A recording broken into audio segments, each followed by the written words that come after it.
Miami's in the win column as the first ACC team and the first Power 5 team to take the field in 2020. This very unusual 2020 season as the Canes took down UAB at Hard Rock Stadium 31-14.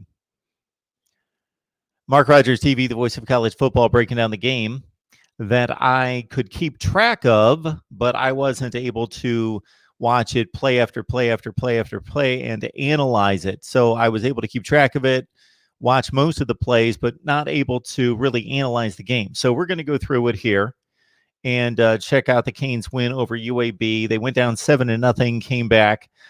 Close game most of the way throughout this contest, but Miami was dominant in the third quarter, scoring on 3 consecutive possessions to stretch out a lead that was 17-14 and win going away 31-14. All right.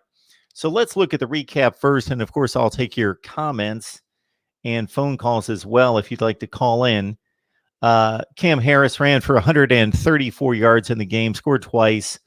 Miami 31-14 on Thursday night over UAB. Of course, this is a Blazers team again that on one hand, you need to give them some respect and credit this as a solid Miami win because the Blazers had a game the last 2 years, winning in 2018, falling in 2019.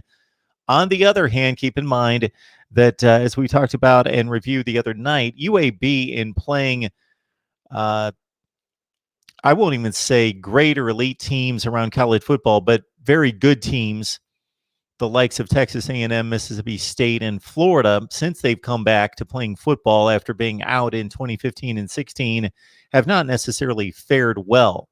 So this was not a UAB program or a team, despite them playing at the top rung of Conference USA, that has competed with the best teams in the Power 5, or even quality teams, not the best teams, but decent teams, good teams in the Power 5. They've typically lost those games by anywhere from 20 to 30 points. So what Miami did on Thursday night was take care of business. Were they overwhelming? Were they polished in every facet? Of course not. Again, I think most of us understand because of the issues in preparing teams for this season, some of the play is going to be spotty, of course. And these athletes are competing against each other, so not everyone can look great. Harris's second touchdown run from 4 yards out late in the third period gave Miami a 24-14 lead after the Blazers of Conference USA got within 3 on Spencer Brown's 6-yard run. Houston graduate transfer De'Ara King, of course, he's the guy, the headliner, the guy that everyone wanted to see, and he had the spotlight on him more than anybody else in trying to improve Miami quarterback play that has not been good since Brad Kaya, and Brad Kaya, of course, didn't bring this kind of skill set. King threw for a touchdown pass. He scored one for Miami on the ground. That was an impressive run up the middle for a touchdown in the first half. Became the first school from a Power 5 conference to begin the game depleted 2020 season, as we mentioned, with the ACC, the SEC, and the Big 12 in play. The Big 10 and the Pac-12 have canceled. Manny Diaz stated after the game, couldn't be more proud of our players, just everything we did to get us to this day, did everything we asked during the summer. We kept each other safe. We gave us the opportunity to play today. Okay, typical coach speak comments. Miami debuted its spread offense under new offensive coordinator Red Lashley with 337 yards rushing and 493 total yards of offense. I have not checked that against what UAB, again, has given up against Power 5 opponents in the past couple of years, but the point total was pretty much in the ballpark. I was not impressed with the Canes' performance offensively in the first half, but they kicked it into gear in the second half. That my impression, again, without analyzing play for play, but keeping track of the drives. King said we have to pass the ball better moving forward, but running the ball and keeping the defense off balance is the key to our success. So I would share that sentiment that the Miami offensive line was impressive in run blocking, not necessarily all the time in pass blocking, and the connection between quarterback and wide receiver and Brevin Jordan made plays, certainly in the passing game. King missed an awful, what would have been a touchdown throw in the first half, late in the first half, in which he was went play action and he was rolling right and he had a wide open receiver. It was a short throw and he was rolling right and did what a lot of quarterbacks do if they're not focused and squaring their shoulders, is he let it sail badly on a play that was wide open, and the Canes had to kick the field goal. He had a 4-yard touchdown pass to Brevin Jordan with time expiring in the third quarter, gave Miami its final margin. I can't really keep that play in mind. I must have seen it. Miami snapped a 7-7 tie and took the lead for good on King's 12-yard touchdown run early in the second quarter, and he had a number of plays in which he was seemingly trapped in the backfield for a sack, broke loose, and picked up key conversions for first downs. Jose Borregales, 25-yard field goal in the Hurricanes' first possession of the second half, increased their lead to 17-7. So it was not a game in which Borregales showed whether Miami's field goal kicking would be better this season. Of course, it was only 1 year ago in the opener, and this time last year, I was in Orlando myself for the Miami-Florida game. There was a missed field goal from short distance in that one in the first half, one of the first drives of the game, and also Bubba Baxa missed a field goal in the second half. I believe 2 missed field goals for the Canes against the Gators last year, a game that they lost by 6, of course. The Blazers 1-1 struck first on Tyler Johnston's 16-yard touchdown pass to Austin Watkins with 2:40 remaining in the first quarter. The lead was short-lived. Cam Harris, 66-yard run on the next drive for the touchdown. Miami opted to go for it on a 4th-and-1 at its 34, and Harris broke through the UAB line untouched for the longest touchdown run of his career. I didn't know that at the time that I saw the play. 4th-and-1. So Diaz and the crew went for it. 4th-and-1 at its own 34. Down 7-0.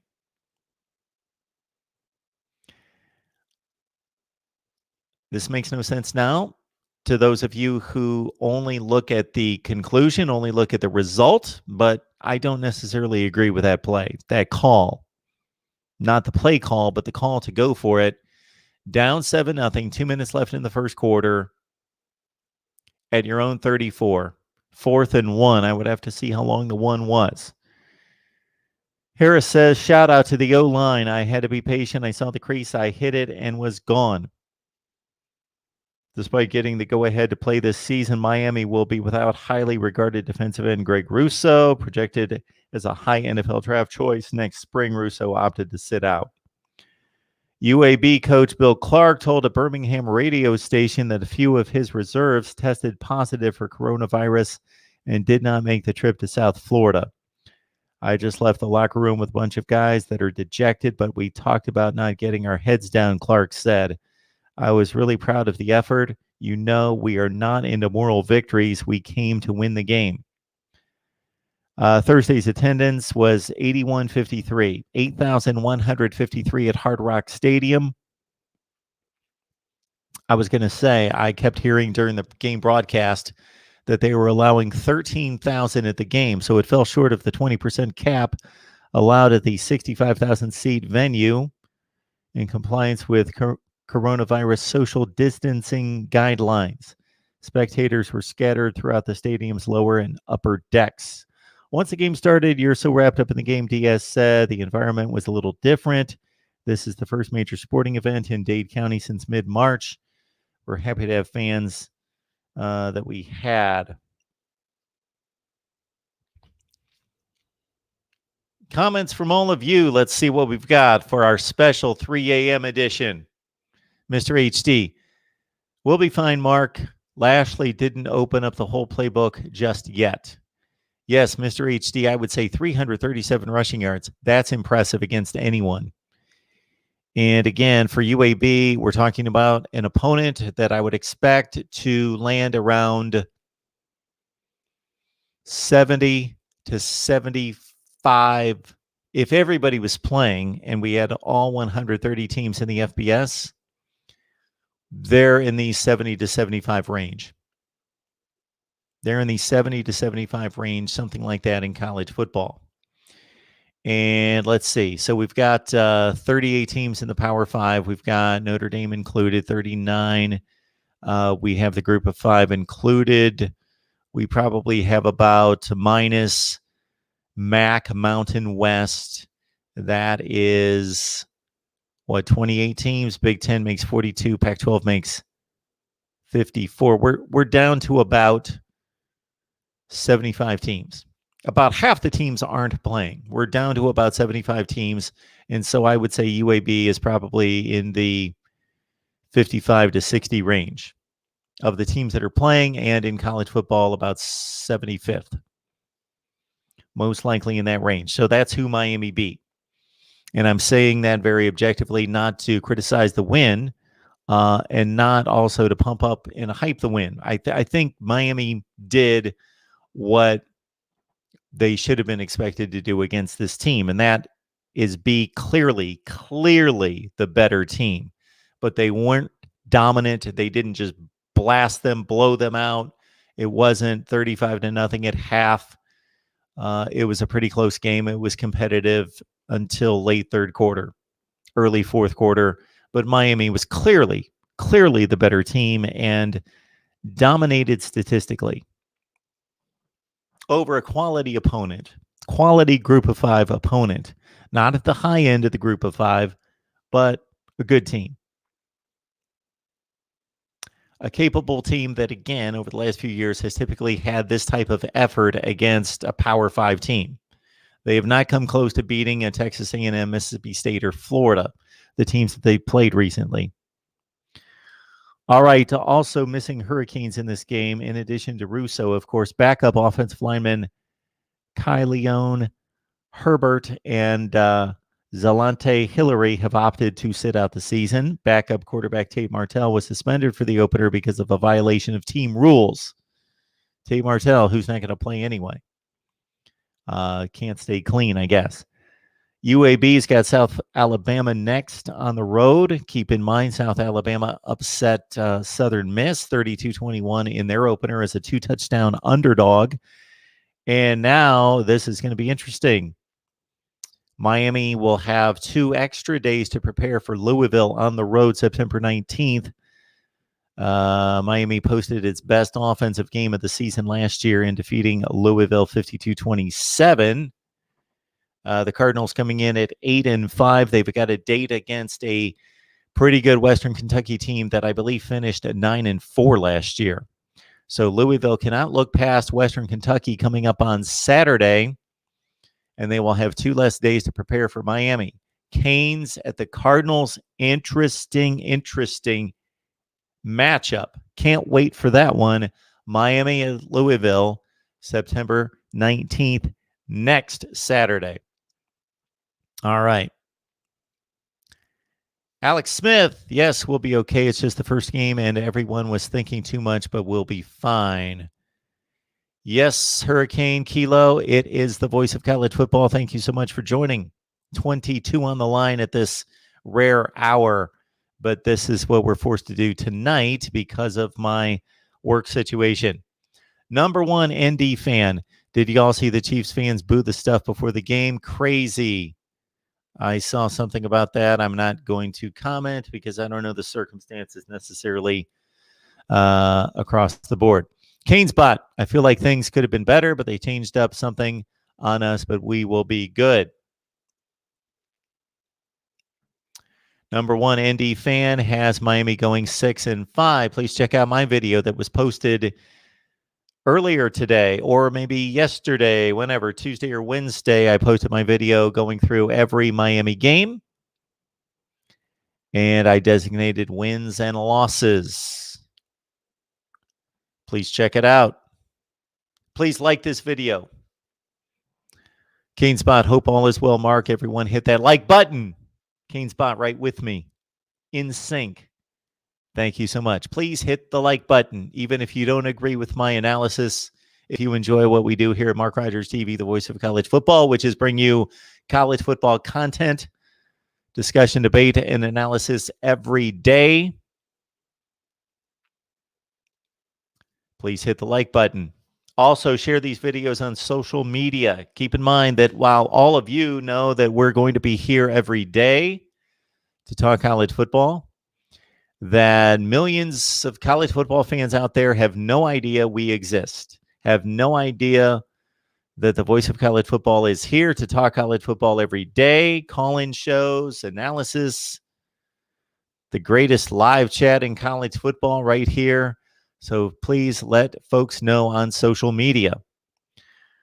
Mark Thibodeau, Michigan fan. I didn't think Miami would cover. Anyway, did you tell your loyal fans that you would be on YouTube right now? I just checked in by accident. I enjoy your takes. Go Blue. No, I didn't know and didn't tell anyone because I didn't know, Mark. I did not know until the last second. My work schedule is a bit fluid overnight, so I was able to get out a little bit earlier than usual and wanted to make sure that we hit on the first Power 5 game of the season. UAB's offensive line was pushing Miami around at will. Really? Let's go to the rushing stats and the entire stats. The team stats look like this. First downs, Miami 25-14. Third down efficiency, Miami 7 of 17, which is much better than what they performed most of last year. UAB 3 of 15. So good number for the Miami defense there, holding UAB to 3 of 15. Fourth down efficiency, Miami 2 for 2. Total yards, this is what you'd like to see. This is not a total annihilation, obliteration, again, 35-0 at half kind of game. UAB hung in definitely for one half, and then even into the fourth quarter, they had a shot, 24-14. But 495 to 285 is borderline dominance, especially when UAB led in passing 205 to 158 and had to throw the ball in the fourth quarter. Miami held UAB to 19 out of 35. If they can do that against quality competition, hold them to almost down to 50% passing, UAB only ran for 80 yards. Only 80 yards on 26 carries. Of course, that includes sacks as well. I hate that statistic about college football. Miami ran for 337 on 52 attempts, 6.5 per carry.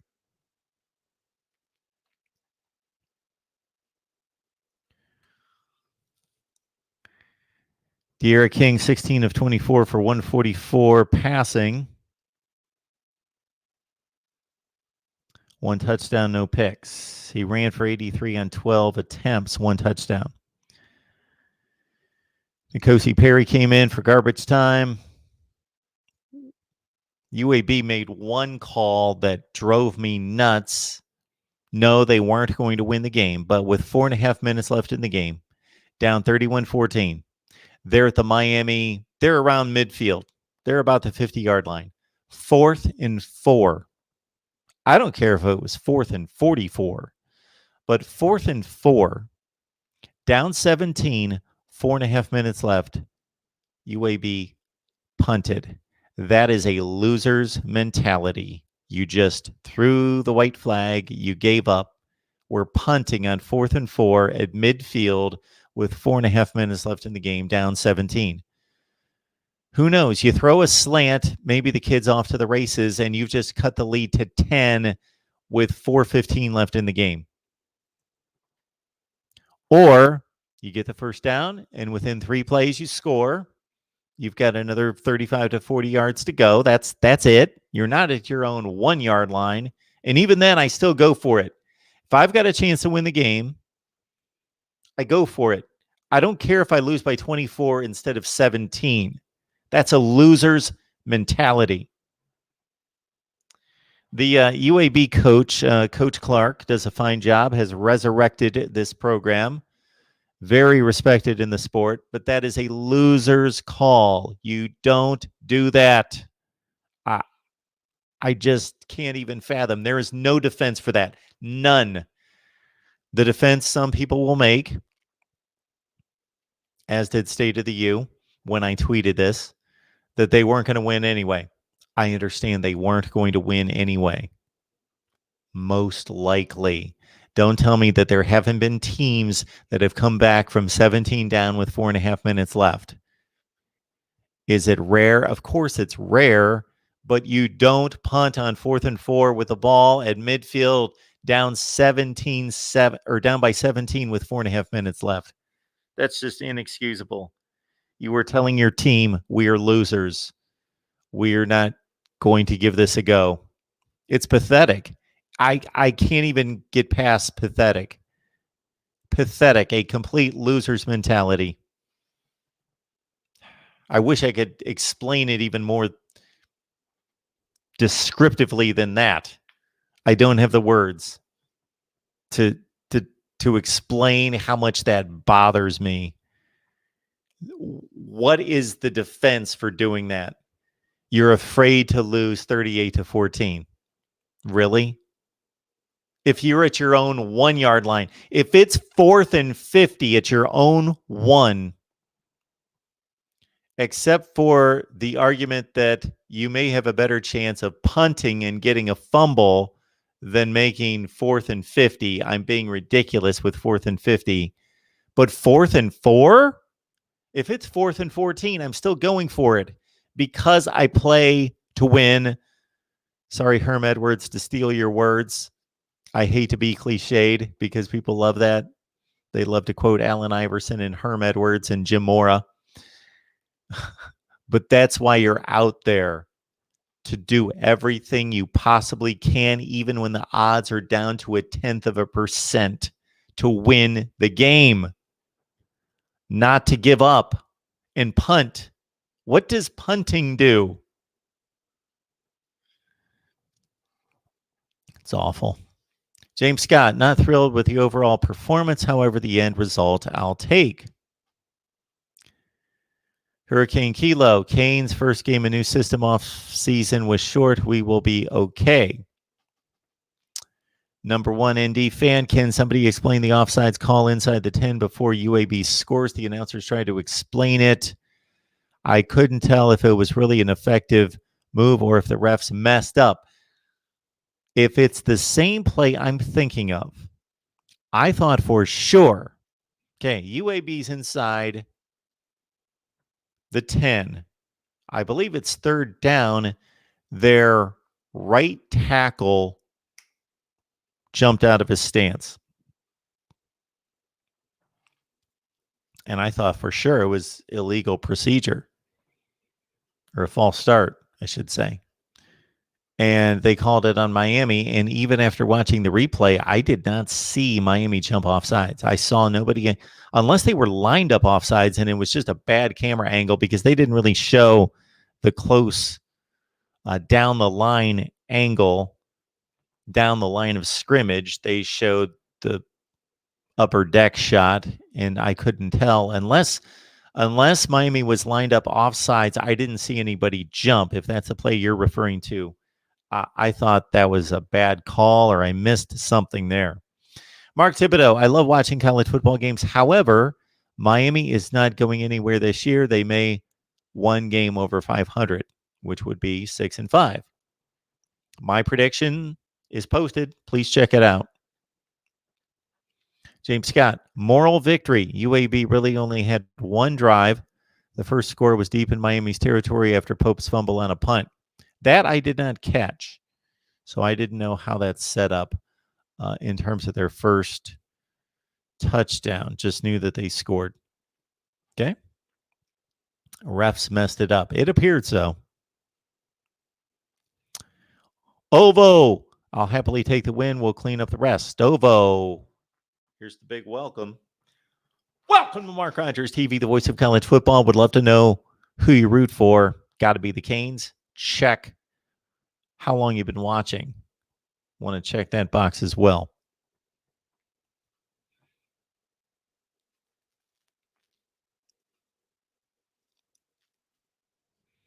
James Scott, I will say this. Once Miami took the lead, the Canes never yielded it. Sure. Dante, good to see you. So we're clear. Miami could have executed at a higher level. There was still a stench of medium level preparation in the Canes play tonight. Got to sure up the attention to details. Vanilla for a reason. Back to Thibodeau. Michigan's president spoke way, way too early. He shut down football, but mark my words, Harbaugh and his team will play, even though they will start a little late. A little late's fine. A little late's fine. I have calculated that as late as October 24th would be fine for the Big Ten to play. You could play 10 games in 12 weeks, and your champion could play in the college football playoff on time with a week off prior to the playoff game. October 24th. Mark your date. That's the last date for the Big Ten to be able to get on the field and play a reasonable season, unless they get out there and play 6 or 7 games, and the college football playoff selection committee is okay with that, with Ohio State most likely being the one team that can get away with it if they're dominant for 6 or 7 games. I hope you're right, Mark. It's not looking great. They need to get moving. Somebody needs to, well, a lot of people, I should say, are really putting on the heat as much as possible. Kudos and congratulations and my highest admiration for players, coaches, and parents across the Big Ten for doing all they can to try to stir up some sensibility among these presidents who are hell-bent on not playing despite all the evidence that points in the other direction and cutting off their right and left arm, right and left legs for the future health of Big Ten football. James Scott, you love this hour. If I do a lot of rubbing of the eyes, it's the contacts after they've been in all day. Dennis, good to see you. Hope you enjoyed the win tonight. From north to south, we really knocked them out. Okay.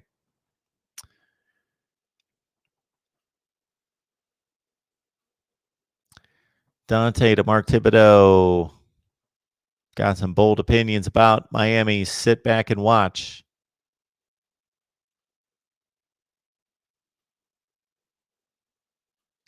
Thank you, James. James has been a great, and I underline great, supporter of our channel.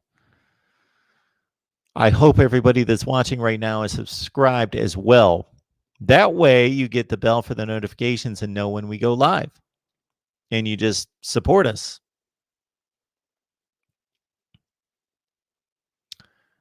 College football, Jared, same thing every year. Canes are back. Relevance according to Miami fans until they're not.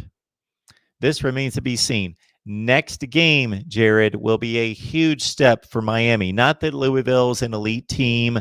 I believe that there's been too much hype heaped on Louisville this offseason, coming off an 8-5, which was a remarkable improvement over Bobby Petrino's dumpster fire in his final season.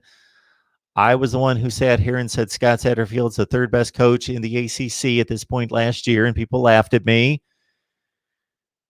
And that Mac Brown was the second best coach in the ACC, and people laughed at me since he had been out of it for 6 years, and he was an old man and retired and should have stayed in retirement. And here we are. Louisville football is back to being good. Let's go with that word, good. Until we see more out of Louisville. Playmakers on offense, smart coaching staff, tremendous head coach, awful defense. But we outlined Louisville football the other night on our ACC live show. So if you want to get set for Saturday for the rest of ACC football, check out our live stream from the other night. 2.5 hours solid of nothing but ACC talk. Jonathan, good to see you. Miami looked the same. Defense is not good. Thought the defense was pretty good. The pass rush was hitting home. They only gave up 80 yards rushing. I think the defense looked pretty good. Lamar, I'm up this late because I work all night. And I had to get analysis of this game in because we've got a vision. It's the voice of college football. We have to grind. Mark, Jim Harbaugh is the most powerful person who works for the U of M. What he says and wants goes. Well, that's the same for every football coach in America. Almost every football coach in America is the most powerful person at their university. They make the most money. Hurricane Kilo, they sleeping on you, Mark, but the world will know your name. Well, I hope so. More importantly, just know that we deliver what we want to one day be the greatest in college football talk. That's the aim. That's the mission. Yeah, Greg Ferguson, a sack should count toward passing yardage as they do in the NFL, not against the particular passer, but total passing yardage. So when Tom Brady throws for 300 yards and he gets sacked for 55, he is still thrown personally for 300 yards, but the passing yardage is for whatever the number I just threw out there, 245. College football makes no sense in its stats because you can't trust the rushing numbers, because a team may run 25 times for 100 yards and their quarterback got sacked 37 yards in losses on 6 sacks. And so suddenly 25 carries for 100 yards becomes 31 carries for 63 yards, which looks awful. So 25 carries, 100 yards is pretty effective at 4 yards per carry. 31 for 63 is 2 yards per carry. It's awful. James, I love that sacks are considered loss of rushing yards. If the quarterback scrambles, does he get passing yards? I understand that's a good point, especially with more quarterbacks running these days. But it's still an intended pass.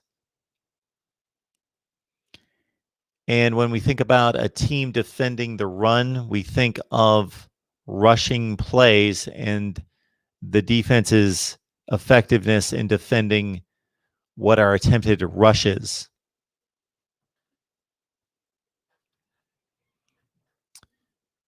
The very positive thing I saw from UM is that offensively they were able to create easy yards. In the past, their offense made every inch seem like it was so hard to get. Good point. I noticed the same thing, Lamar. Sack shouldn't count against rushing yards unless the quarterback leaves the pocket. Lamar, they'll do well to build their offense around the playmaking ability of King. What they did in the past only works if they have the better O-line and just better player than the other team in general, which they have not had the better offensive line. UAB gave up. Mark, hardest working guy ever, technical technician. Hopefully I'm just one of the hardest working, and hard work is needed, but more is needed. Talent, skill, creativity, ingenuity, you guys are needed. This channel only grows because of all of you. I was doing the same thing 5 years ago with 50 subscribers that I'm doing right now with 21,000. That's because of you. So thank you. I appreciate the compliment, technical technician. I don't believe I'm the hardest working guy out there, but I'm in the upper half. Let's say that. 100 hours a week is quite a bit. Kenny B, I would have liked to have seen more passes in space, and the defense has to create turnovers. Keep in mind also that the offense did not turn the ball over, and I thought the pass rush was on point most of the night. I thought the two quarterbacks for UAB did not have a whole lot of time to throw most of the time. Yes, Hurricane Kilo, we dropped 2 picks tonight. We got to fix that. Yes, those are rare opportunities. You're not going to catch everyone all season, but you need to catch 75% of them. not drop 2. And I don't believe they picked off a pass. No. I'm going to be really picky here, but there was a ball that De'Ara King fired, and they had a great shot of him behind the center, so behind King, and he was flush to his left. He didn't run, but he just backpedaled to his left, and he was looking for Brevin Jordan, and he waited and waited and waited and could see how he was going to clear. And then he threw, it wasn't a beautiful pass because it was wobbly, but he threw a dart. He really got into it right over the linebacker between 2 defenders, and it was just too hot to handle. Tough catch, but still a drop. It was about there on Brevin Jordan. And it was on 3rd and 19, I believe, and would have converted the first down. Technically, in my book, it's a drop. It's not a horrible drop. Mark, a great coach, quickly corrects his major mistakes. Yep. Technical. Mark, I just don't see any Miami progress since last year. It's going to be a long year. Well, I would take into consideration the offseason has been difficult for everyone. I would also take into consideration that, as some people have mentioned here, the playbook could have been partially closed for this one. And also keep in mind that Louisville's coming up. This Louisville game is going to tell us a lot. This Louisville game is going to tell us 10 times more than the UAB game. The UAB game could only tell us mostly negative. Had they struggled, had they lost, of course, that would have been awful. Or had they struggled to win, then that would have told us more than, okay, this is a capable win. This is a confident, solid win. Wasn't 45-0, but 31-14, and it was a 31-14 kind of game. Sometimes I will give you the final score and I'll say, I watched the game and this was not a 31-14 game. This was a tight game, and it was 17-14 with 5 minutes left, and then they tacked on 2 meaningless touchdowns that widened the gap. Or 31-14, it was 31-0, and then the other team tacked on 2 touchdowns late that really didn't matter, and this was more of a blowout. This was a 31-14 game, legitimately. That was indicative of how much better Miami was than UAB.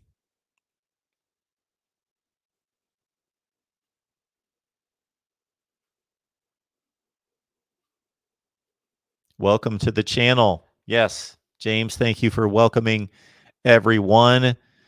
We're coming up on somebody that I'm not completely aware of here, Henry Rios. Henry, welcome to Mark Rogers TV, the voice of college football. Please subscribe. Play to the level of our competition. Level of play should elevate versus Louisville. It needs to. My line was 41-14, so not too bad with a shortened spring and summer camp. I missed my first prediction of the year at minus 15.5. I was in good shape for most of the game, but of course, UAB let me down late. I went with a plus 15.5. Of course, Miami to win outright. Was looking at my prediction numbers today. I posted those on the community portion of our channel here. 171 and 127 against the spread. That's 57.4% last year. We were at just under 80% straight up against the money line. 246 and 65.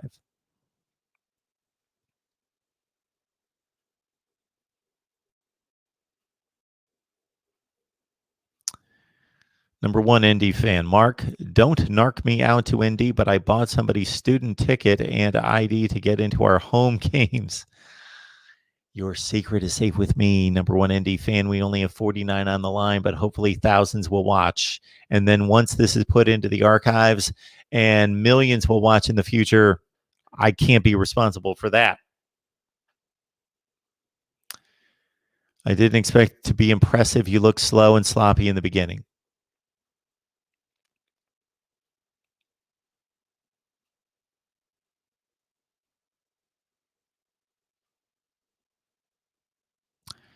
Kenny is predicting that Manny will have to take over the defensive calls by week 6. Sandra, good to see you in the chat, even though we're talking Miami and UAB. We're really focused on the Blazers, though. Sandra comes in to say, go Bucks.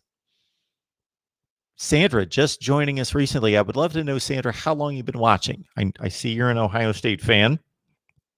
We've got a few of those around. But how long you've been watching? I'm just always curious.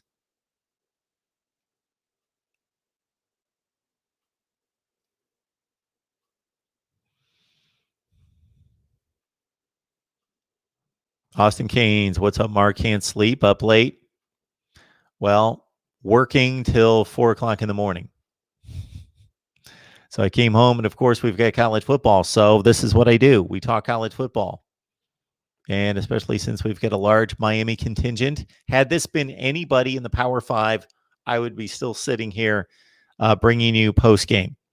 And full disclosure off the top was that I had the game on at my desk. I had to be working, so I wasn't analyzing it. Typically, the games I do instant analysis of, got the old notepad. I'm big on the notepads.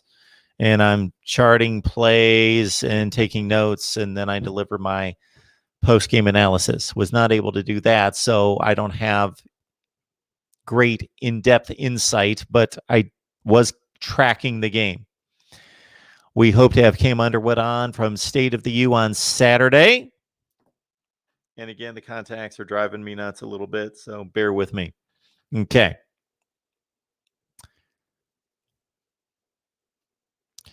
Technical technician believes college football is better when the Canes are relevant. Kenny B, once we get in the groove and get playmakers in space, it will be interesting. That needs to happen next week at Louisville. Yeah, this game wasn't the end-all be-all for Miami, but did not seem like a step in the right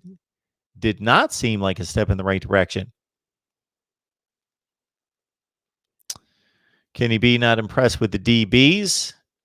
Hurricane Kilo, Hurricane fans' expectations were too high. We have to relax. I would agree.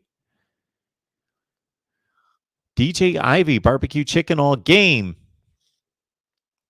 Pope took a day off your life just with a fumble early. Swampy McGee, good to see you. Hurricanes proud of make believe and perpetual deceive. Hurricanes proud of make believe and perpetual deceive. That's deep. Ivy still in the same thing last year, getting burnt.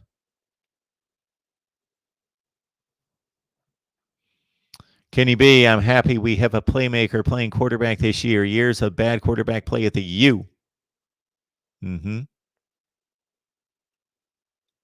Jared, Mark is truly the best at giving objective analysis. Thank you so much, sir. I appreciate that. The fact that I watched Mark since 2016 and only found out that he was an Ohio State fan in 2019 says enough on how unbiased he is.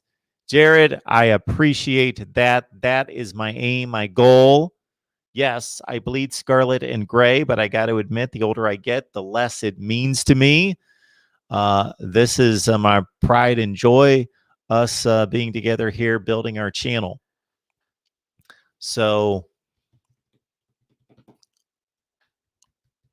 the two things that come to mind to add on to that point would be, number one, in 2016, Ohio State had a better record than Penn State, had more impressive wins than Penn State, but of course Penn State won the game head-to-head and won the Big Ten. If you would have been watching me at that point, you would have seen me pound my fist for Penn State because I believed they were ripped off by the College Football Playoff Selection Committee. I put my fandom to the side to say Penn State should be in the playoff, not Ohio State. Also, I love it when, and I don't know what I said about the Buckeyes a couple months ago because there haven't been a whole lot of negative aspects of the program for quite some time. But I got a few Ohio State fans riled up, and they were just calling me a Buckeye hater. It was funny. It was amusing. because I enjoy that, because that lets me know, okay, I'm being successful, trying to hold it down the middle as much as possible. Cornerback will be Miami's downfall. Happy with the overall performance on offense. Henry. Swampy. Yep. Yeah, the Big Ten and the quack grumbles on. That's going to be a heck of a ball game, I think. Miami at Louisville. That week 3 matchup. Like it.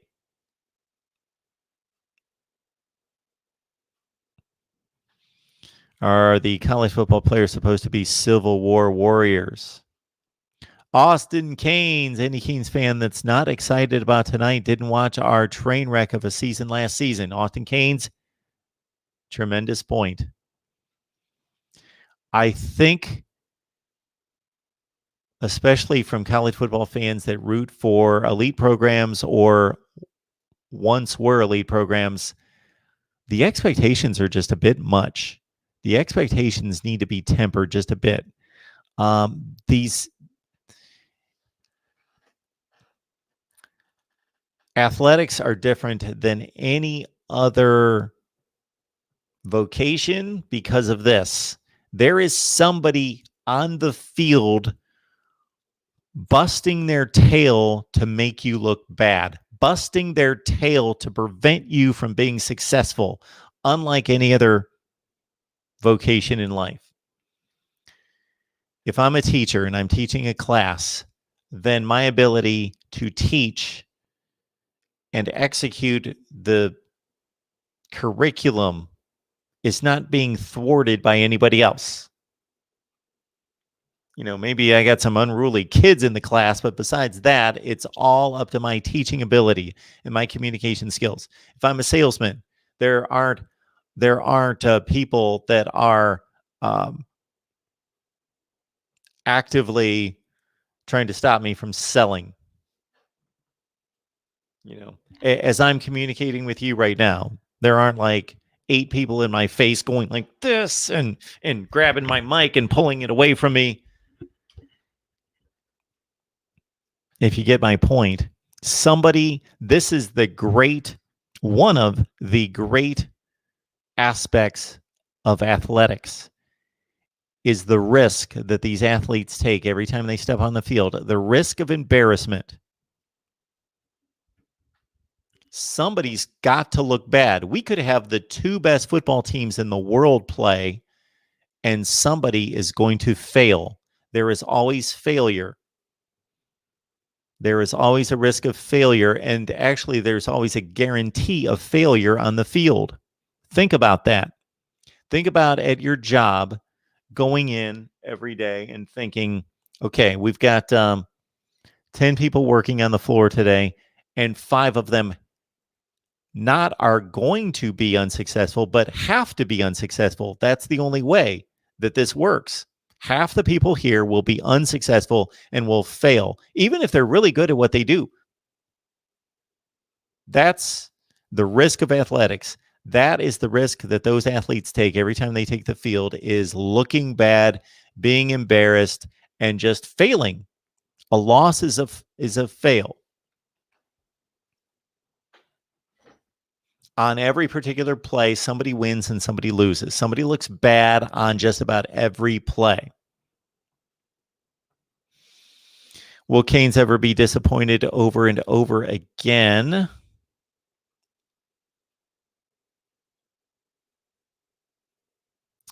Thank you so much, Mark. I appreciate that.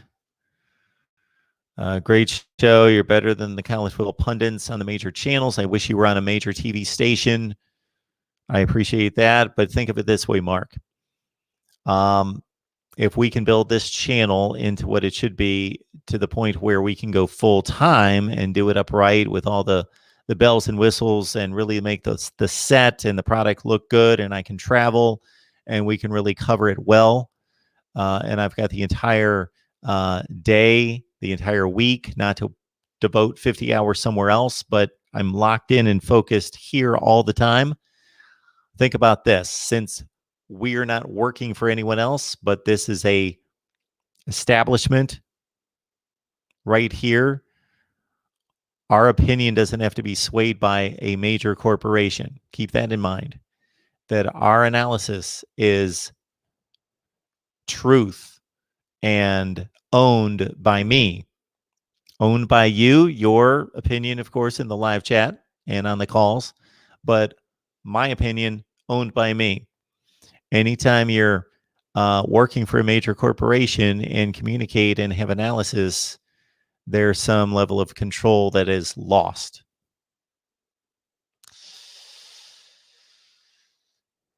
He is the voice of Look Bro.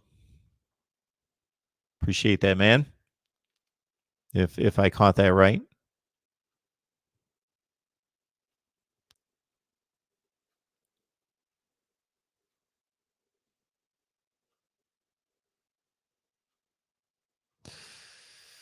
So this is a good point here. I can't say that I actually looked at it, but I don't necessarily think that it wasn't so much that De'Ara King made amazing decisions. He just made the right decisions. He just made logical decisions. He just didn't throw the ball in harm's way like a N'Kosi Perry and Malik Rozier.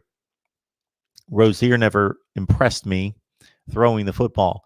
N'Kosi Perry does impress me throwing the football. And so when he's cutting it loose, and he's making sound, decent decisions. So, for example, when he came into the game against Virginia Tech, they were down 1,000,000-0, I think 28-0, and he just started firing away because they had nothing to lose. It looked impressive because the boy can spin it. But that's not the end all be all.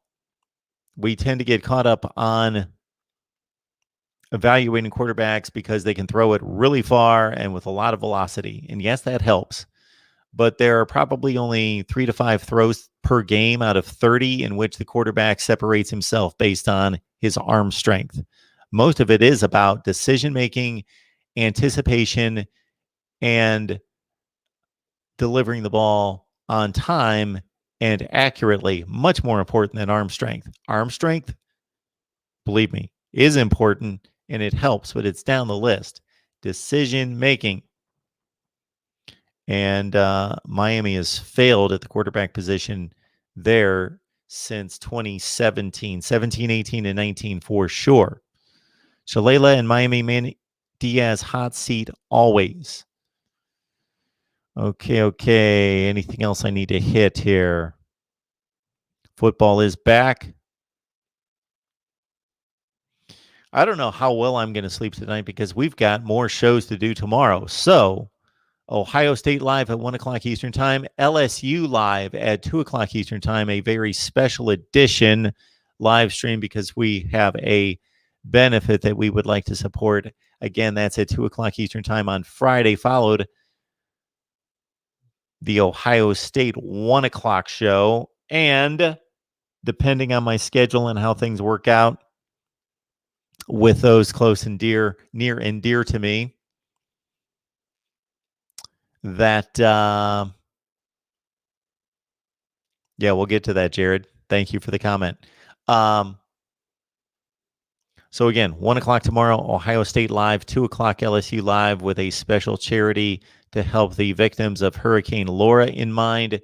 And if I've got time, I would like to do something prior to Saturday, meaning tomorrow around 6 o'clock is my aim. So we might be live tomorrow at 6 as well to take your calls on the upcoming Saturday games. Jared, Mark, I'm almost 18, but why do I feel old remembering how you used to record with your living room in the background? You mean that? Right there? Mean that?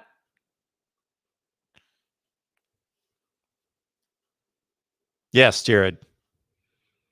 4.5 years ago. Feels like 10 years ago. Yes. Sometimes it feels like yesterday. Other times it feels like, yes, another lifetime ago. From time to time, I feel like I should pull out some of those old videos when they're relevant and do a little throwback Thursday.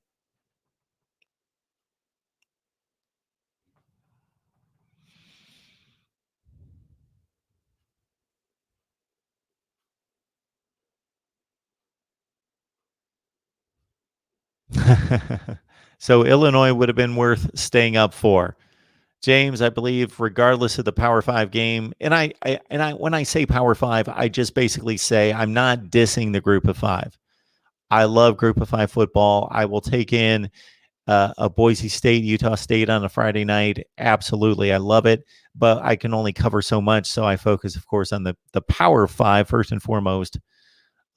Yes, if it was Illinois, who have they played recently? Non-conference and a MAC team, Eastern Michigan. Yeah, I probably would have jumped on here just to kind of give you a quick rundown. Yeah.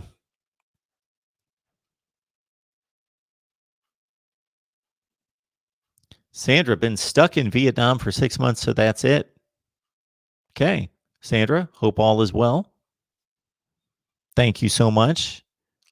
Love your contribution. It's been great to see you. As Cheryl has said many times, it's nice to see more of the fairer sex in the chat here. Good to see.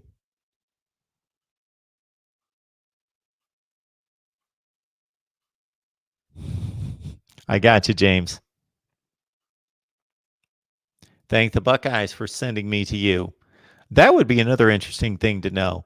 How people found me. I find that interesting from time to time. Greg Ferguson.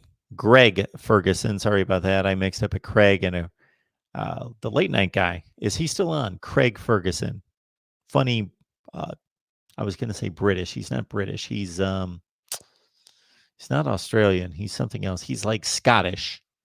Craig Ferguson. But this is Greg Ferguson, and we care more about Greg Ferguson's opinion. So, Greg, I can't do this too well because of the mic. Let's get that thing out of the way. Welcome to MarkRogersTV, the voice of college football. Greg would love to know how long you've been watching. I'm guessing you're a Miami fan. Kaya was all right. I don't know, not Miami or UAB fan, but he seemed decent. Okay, you're not a Miami or UAB fan.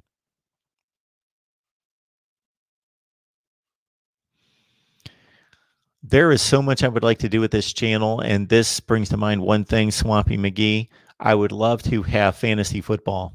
Like if I had some assistance and more time, yeah, we would do like a fantasy football league. The Voice of College Football Fantasy Football League. That would be phenomenal. And we would do a pick'em league. We would do all that stuff.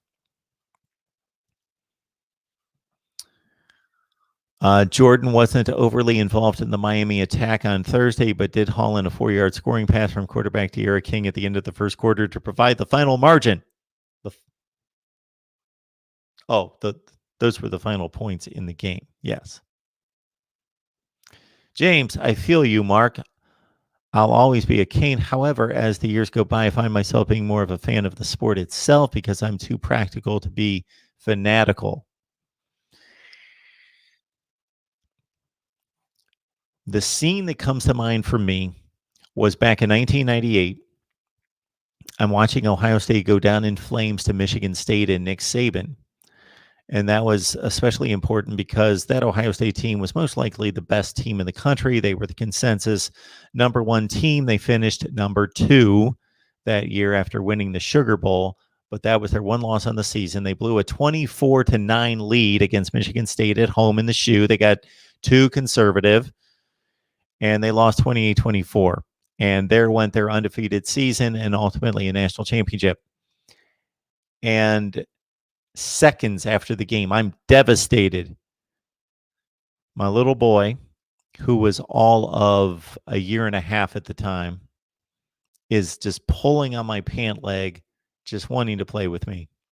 He didn't care that Ohio State just lost the number 1 ranking. He could care less. He just wanted to play with his dad.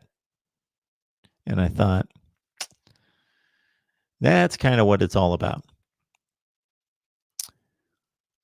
Mark's taking me to task here. I love watching college football, and I caught onto your great show around 7 or 9 months ago.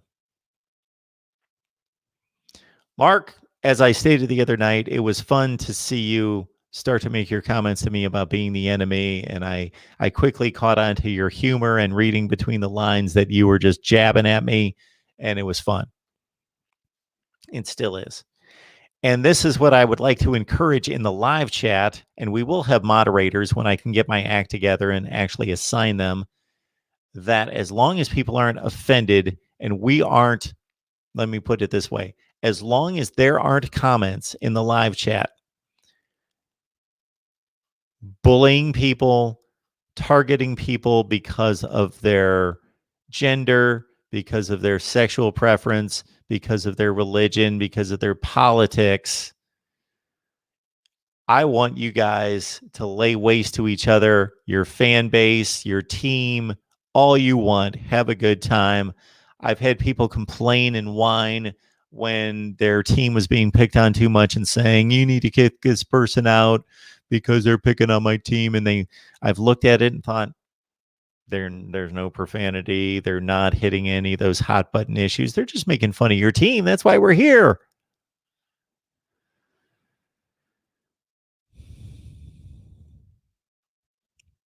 Swampy, UAB redshirt senior wide receiver Myron Mitchell caught 8 passes for 117 yards. Thank you so much for the stats. Swampy McGee is the official statistician of the Voice of College Football, or the unofficial statistician.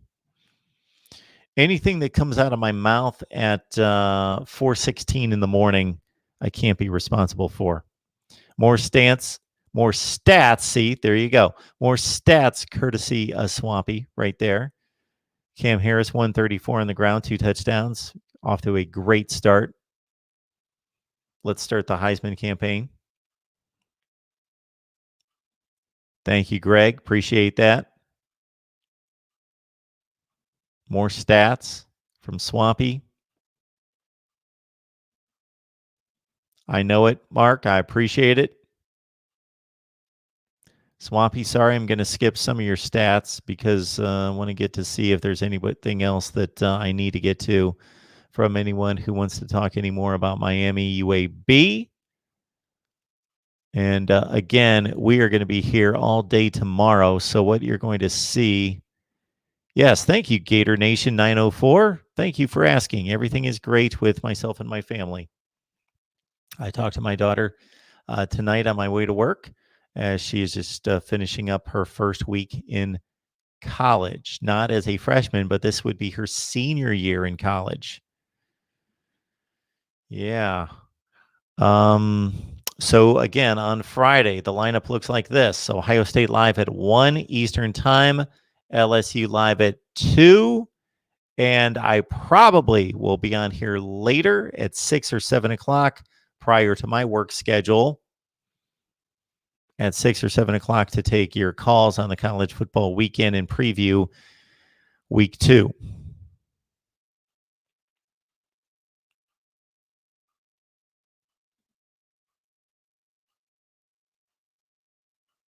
Look at this from Swampy. Georgia State named redshirt freshman quarterback Cornelius Brown starter for Saturday's opener against Louisiana.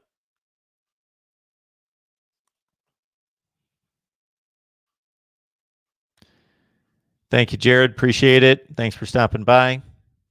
School in the morning. Oh my goodness. Suffering from 2 hours of sleep is worth it if it means catching Mark live. Jared, thank you. Appreciate that. Please get some sleep. Please. I know how that is. That can be miserable the next day. There you go. Look at Swampy. That's who I was talking about, Craig Ferguson, who will be, let's see, he's almost 60, 58 years old. Oh, so that Late Late Show wrapped up, man, time flies, 2014, 6 years ago. Before Craig Ferguson, it was hosted by Craig Kilborn, of course. Jared, Mark, you should start the join the feature.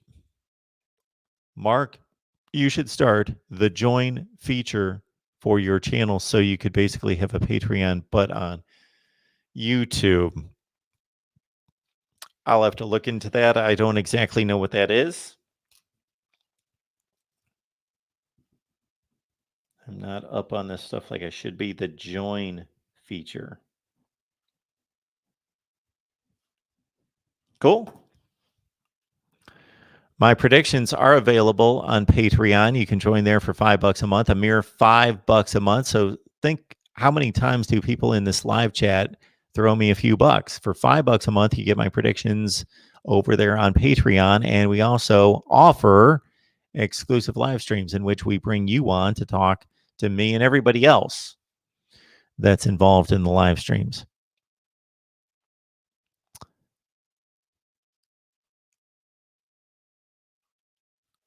Thank you, Sandra. That's good to know. Thank you so much for the contribution. Let's see, that just came in from Mr. Hudson. Donnie, thank you so much. King is fun to watch, looking for great season and keeping our top 10 recruiting class intact. The future is looking brighter. Yes, the recruiting class has been stellar. Just need to hold on until December and sign those kids. Donnie, thank you so much for the super chat contribution. It's so much appreciated.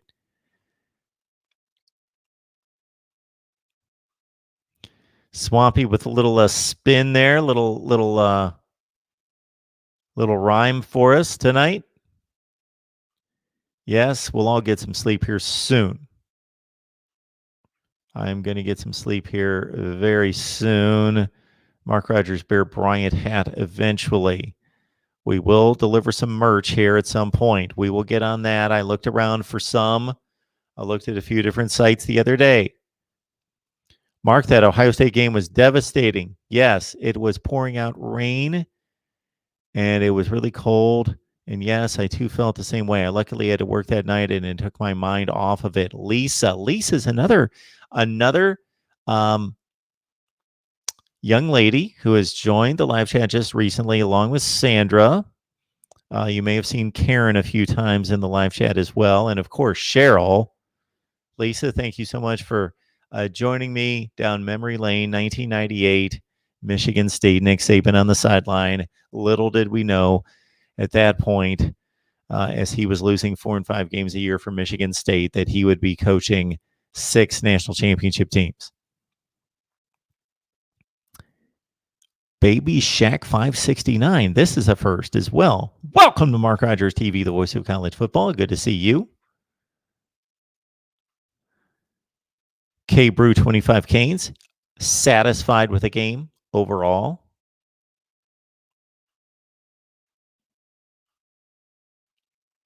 Not bad to look at. It's good to know. Well, at least when I've slept a few hours, that helps. I apologize for how I deliver some of the content at times. Sometimes, I haven't slept and, I'm just a bit ragged. I know a lot of people that start YouTube channels or want to start YouTube channels, and they're very concerned about their appearance and want to make sure that they are just looking their best all the time. I am not good at that. Sometimes I will get comments from usually people that know me personally, to say, Mark, why were you shooting a video at 3:00 in the morning? You looked like you got hit by a truck. Like you looked pretty bad. And I'll look back at it and I'll be like, yeah, I do not look good there. And the one thing that will be nice when I get I'm in the process of looking at cameras and better lighting. That should help my appearance significantly. But thank you so much, Sandra. I appreciate that. But hopefully the new lighting and cameras will even help me out a little bit more. All right, everyone. I appreciate it so much. The 5 o'clock shadow. Yeah. I've got to say the significant other has her mixed views on the 5 o'clock shadow. Good to look at. Doesn't feel real good. All right. Anyway, Craig Ferguson, Karen's while Mark Rogers keeps growing and knowing. You guys are too much. Lisa, no, we're all over the place. We are all over the place. This is the reason, Lisa, you need to subscribe to the channel and turn on the bell for the notifications, because I can go live at any time. And I'm going to, in the future, do my best to be consistent on at least going live. This is the one time that that I will be live, will be Sunday night. Sunday night, typically at 10 o'clock Eastern time. We do our Tuesday night Florida State show live at 7 o'clock Eastern time. We are consistent with that. Tuesday night, 7 o'clock Eastern time, Florida State, but I take calls Sunday night at 10 o'clock Eastern time. So I'm going to do my best to be consistent with those. I would love to be consistent. I would love to be able to say, hey, every night, 7 o'clock Eastern time, and then you guys would know like clockwork, or Monday, Wednesday, Friday, 7 o'clock Eastern time, or noon, whatever. But unfortunately, because of other things in my life, we're inconsistent with our call-in show times. Panero 5, Piro, thank you so much. But again, if you subscribe and turn on the bell for the notifications, you will at least be notified.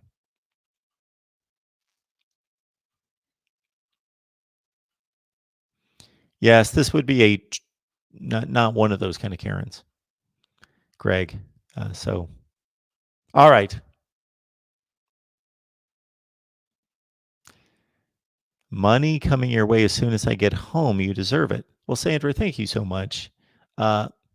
Any way that any of you can contribute does not have to be financially. Believe me that your contributions in liking the videos, sharing the videos on social media, this is something I've emphasized recently, just because think of it. You guys are out there on Twitter, Facebook, Instagram, whatever else.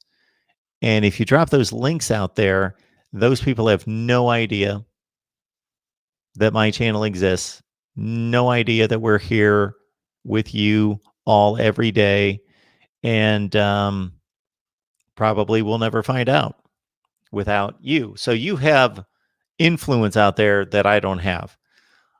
So anyway, that you can do this anyway by leaving comments, liking the videos, sharing the videos, and of course, subscribing.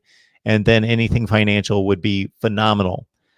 I would love to not put the financial burden on all of you. I appreciate the contributions. They're phenomenal and will help get us to where we need to go. Believe me, they are put to good use to get us to where we need to go. But beyond that, to be able to find the sponsorships that would really drive this. So to take the YouTube advertising, supplement that with sponsorships, that would be phenomenal. Based on my research here on YouTube, and it's been substantiated a number of times, so I've not just gone to one source, but dozens of sources. Once you get to 5,000 subscribers, they say that there is no reason why you can't have sponsors. The problem is going out and finding the sponsors. I've not been successful doing that. But in terms of rolling up the numbers that justify a sponsor, yes, I'm told that once you get to 5,000 subscribers, you should have no issue with getting a sponsor or two or three. And if we could cover, based on what YouTube and YouTubers, I'm talking about the elite YouTubers, say that you can receive for a sponsorship per view, we should be able to roll with this. Even though the numbers aren't huge, like I cranked out probably my last 10 or 15 videos only have like 200 views each, which is nothing and not good. But even where we stand right now, which is nowhere close to where we will be, we should be able to get sponsorship. So if you have anyone in mind or have any connection to anyone who might want to sponsor, whether that be the entire channel, all of our content, or any specific content, whether that be Miami content or Michigan content or whatever that might be, please let me know. I am going to bid everyone adieu. We most likely will be back with Miami talk if you're looking specifically for more Canes analysis on Saturday at 11 o'clock a.m. Eastern time. And then we'll go right into our college football Saturday coverage. But again, tomorrow, Friday, 1 o'clock Eastern time, Ohio State Live, 2 o'clock LSU Live. And then later that evening, I expect to do a call-in show to preview week 2 right here at Mark Rogers TV, the voice of college football. Thank you so much for staying up late, getting up early, doing whatever you had to do to join us live.